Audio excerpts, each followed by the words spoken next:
नमस्ते। आज के इस धमाकेदार विश्लेषण में हम एनसीईआरटी क्लास 10 साइंस के चैप्टर 2 यानी एसिड्स, बेसिस और सॉल्ट्स को बिल्कुल मास्टर करने वाले हैं। केमिस्ट्री कोई रटने वाली चीज थोड़ी ना है, ये तो हमारे आसपास की दुनिया को समझने का एक जरिया है। तो बस बिना किसी देरी के चलिए इस सफर की शुरुआत करते हैं। आज का हमारा रोड मैप बिल्कुल क्लियर है। पहले एसिड्स और बेसिस से दोस्ती करेंगे, फिर पीएच स्केल को समझेंगे, उसके बाद सॉल्ट्स और उनकी केमिकल रिएक्शंस देखेंगे, फिर देखेंगे डेली लाइफ में इनका क्या रोल है, और आखिर में एग्जाम के सबसे जरूरी सवाल। तो चलिए सीधे चलते हैं पहले हिस्से पर, एसिड्स और बेसिस, केमिस्ट्री की दो सबसे विरोधी शक्तियां।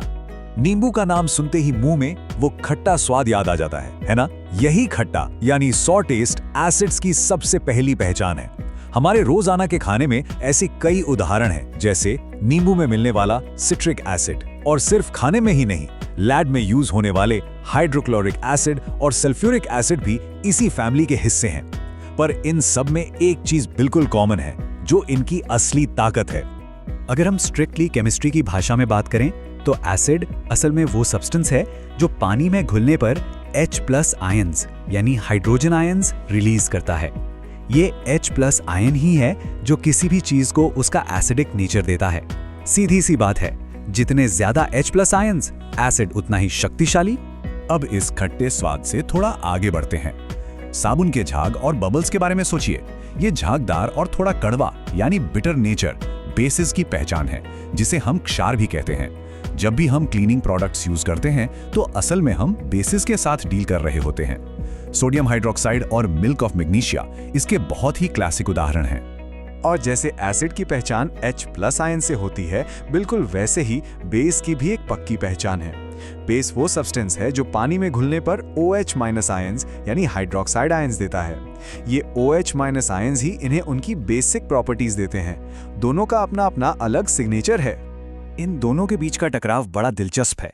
एक तरफ एसिड्स हैं जो सावर होते हैं, H+ आयंस देते हैं, और सबसे जरूरी बात, ये ब्लू लिटमस पेपर को रेड कर देते हैं। और दूसरी तरफ बेसिस जो कड़वे और सूपी होते हैं, OH- आयंस देते हैं और रेड लिटमस को ब्लू कर देते हैं। ये लिटमस टेस्ट वाली बात तो बिल्कुल दिमाग में बिठा लीजिए, क्योंकि एग्जाम में ये पूछी ही जाती है। चलिए अब बढ़ते हैं दूसरे हिस्से की तरफ, द पीएच स्केल, केमिस्ट्री के इस स्पेक्ट्रम को नापने का तरीका। किसी भी चीज की एसिडिटी या बेसिसिटी नापने के लिए एक यूनिवर्सल स्केल होता है, जिसे पीएच स्केल कहते हैं। ये 0 से शुरू होकर 14 तक जाता है। 0 से 6 तक का नंबर दिखाता है कि चीज एसिडिक है। नंबर जितना कम, एसिड उतना ही स्ट्रॉन्ग। ठीक बीच में आता है 7, जो बिल्कुल न्यूट्रल होता है, जैसे अपना शुद्ध पानी। और फिर 8 से लेकर 14 तक की गिनती बेसिस के लिए होती है, जहां 14 का मतलब है सबसे ताकतवर बेस। अब इसके पीछे का थोड़ा मैथ भी देख लेते हैं। पीएच का फॉर्मूला होता है negative logarithm of H+ ion concentration. हालांकि 10वीं क्लास के लिए इतनी गहराई में जाने की जरूरत नहीं है, बस इतना याद रखना काफी है कि किसी सॉल्यूशन में H+ आयंस जितने ज्यादा होंगे, उसका पीएच लेवल उतना ही कम होगा। Simple inverse relationship. अब आते हैं तीसरे सेक्शन पर, सॉल्ट्स और केमिकल रिएक्शंस। असली मैजिक तो तब शुरू होता है जब ये शक्तियां आपस में टकराती हैं। सोचिए क्या होगा जब एक एसिड और एक बेस आपस में मिल जाए।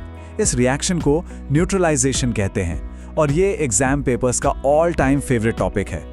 जब एक एसिड और एक बेस रिएक्ट करते हैं तो वो एक दूसरे के असर को पूरी तरह खत्म कर देते हैं, यानी न्यूट्रलाइज कर देते हैं। और रिजल्ट में क्या मिलता है? सॉल्ट और पानी। ये डेफिनेशन तो बिल्कुल टिप्स पर होनी चाहिए। अब यहाँ कुछ ऐसी जरूरी केमिकल इक्वेशंस हैं जिन्हें घोलकर पी जाना है। पहली, न्यूट्रलाइजेशन, जहां हाइड्रोक्लोरिक एसिड और सोडियम हाइड्रोक्साइड मिलकर बनाते हैं सोडियम क्लोराइड और पानी। दूसरी, जब कोई मेटल किसी एसिड से रिएक्ट करता है, जैसे जिंक और सल्फ्यूरिक एसिड मिलकर जिंक सल्फेट बनाते हैं और हाइड्रोजन गैस रिलीज होती है। और तीसरी, कार्बोनेट के साथ रिएक्शन, कैल्शियम कार्बोनेट और HCl जब मिलते हैं तो कैल्शियम क्लोराइड, पानी और कार्बन डाइऑक्साइड गैस बनती है। इन इक्वेशंस को बैलेंस करना सीख लिया तो समझो मार्क्स ऐसे ही पक्के हो गए। वैसे एक गलत फहमी बड़ी आम है कि सारे सॉल्ट्स न्यूट्रल होते हैं। ऐसा बिल्कुल नहीं है। जो NaCl यानी सोडियम क्लोराइड हम खाने में डालते हैं, हाँ, वो एक न्यूट्रल सॉल्ट है जिसका pH 7 होता है। लेकिन अगर एक स्ट्रॉन्ग एसिड और वीक बेस आपस में मिलें तो बनता है अमोनियम क्लोराइड जैसा एसिडिक सॉल्ट, जिसका pH 7 से कम होता है। और वहीं अगर स्ट्रॉन्ग बेस और वीक एसिड मिल जाएं, तो सोडियम कार्बोनेट जैसा बेसिक सॉल्ट बनता है, जिसका pH 7 से ज्यादा होता है। तो हर नमक न्यूट्रल नहीं होता। चलिए आगे बढ़ते हैं चौथे हिस्से पर, केमिस्ट्री इन डेली लाइफ। सिर्फ लैब में नहीं, बाहर की दुनिया में भी। केमिस्ट्री सिर्फ टेस्ट ट्यूब्स और किताबों तक सीमित थोड़ी है। हमारी रोजमर्रा की जिंदगी को यही एसिड्स और बेसिस चला रहे हैं। सुबह उठकर दांत ब्रश करने से लेकर खेत में फसल उगाने तक हर जगह पीएच बैलेंस का ही पूरा खेल है। एक किसान को अपनी मिट्टी का पीएच पता होना चाहिए, वरना पौधे ठीक से ग्रो नहीं करेंगे।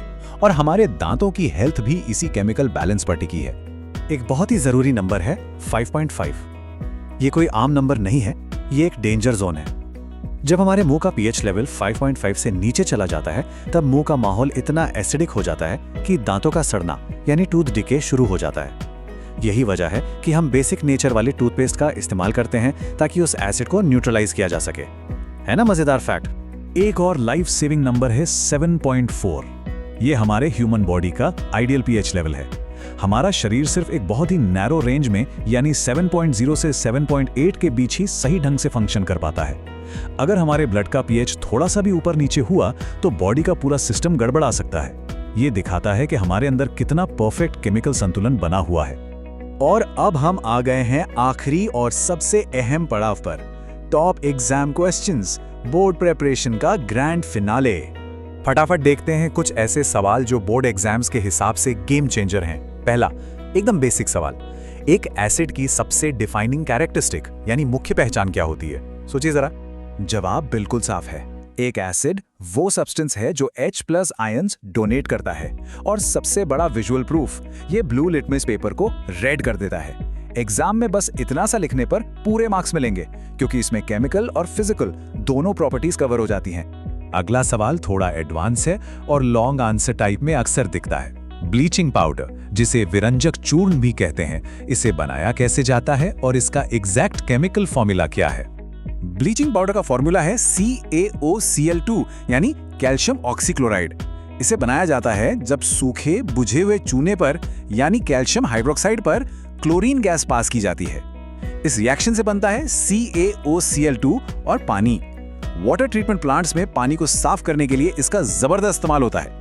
ये इक्वेशन डेफिनेटली याद करने वाली है। तो बस इस पूरे विश्लेषण का निचोड़ यही है, एसिड नीले को लाल करता है, बेस लाल को नीला। रिएक्शंस को मास्टर कीजिए, इक्वेशंस को बैलेंस कीजिए और एग्जाम के सारे डर को हमेशा के लिए न्यूट्रलाइज कर दीजिए। प्रैक्टिस करते रहना सबसे जरूरी है। लेकिन छोड़ने से पहले एक छोटा सा थॉट एक्सपेरिमेंट। हमारी रसोई में रखा बेकिंग सोडा आखिर किस चीज के साथ मिलकर न्यूट्रलाइजेशन रिएक्शन कर सकता है? इस पर दिमाग लगाइए, नए कॉन्सेप्ट्स खोजते रहिए और अपने आसपास की केमिस्ट्री को ऑब्जर्व करते रहिए।